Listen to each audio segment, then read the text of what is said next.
13వ అధ్యాయము క్షేత్రజ్ఞ విభాగ యోగము 13వ శ్లోకము. సర్వతః పాణిపాదం తత్సర్వతోక్షి శిరోముఖం సర్వతః శృతిమల్లోకే సర్వమావృత్య తిష్టతి. పర్యము. ఆ పరమాత్ముని చేతులు, పాదములు, నేత్రములు, చెవులు, శిరస్సులు, ముఖములు సర్వత్ర స్థితములై ఉన్నవి. అతడు సర్వమును ఆవరించియున్నాడు. వివరణ.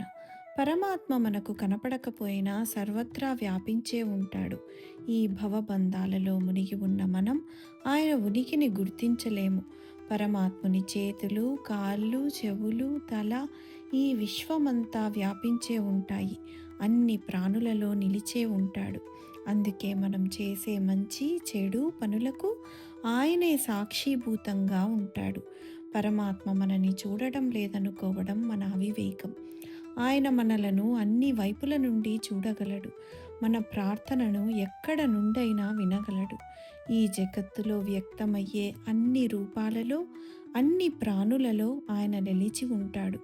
నిరాకార స్వరూపుడు కనుక ఆయనకు విడిగా ఆకారము, అవయవాలు అవసరం లేదు. 4వ శ్లోకము. సర్వేంద్రియ గుణాభాసం సర్వేంద్రియ వివర్జితం అసక్తం సర్వభృచ్చైవ నిర్గుణం గుణభోక్తృచ.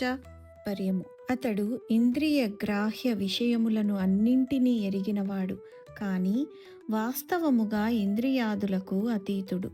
ఆసక్తిరహితుడైనను సమస్త జగత్తును భరించి పోషించువాడు.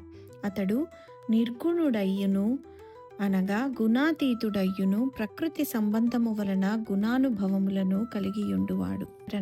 ఈ శ్లోకంలో భగవంతుని యొక్క వ్యక్తావ్యక్త రూపాలు, జగత్తుతో ఆయనకు ఉన్న సంబంధాలు తెలియజేయబడినవి.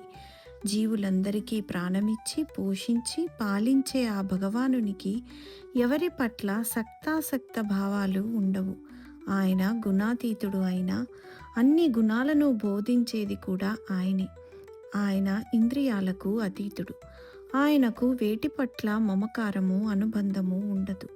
అయినా ఆయనే ఈ సర్వ జగత్తును సంరక్షించి పోషించేది. గుణుడు అయిన ప్రకృతిలోని త్రిగుణాలకు భోక్త ఆయనే. బంగారాన్ని సన్నటి రవ్వ వలె చూపిస్తే అందరూ దానిని రవ్వ అనే అంటారు.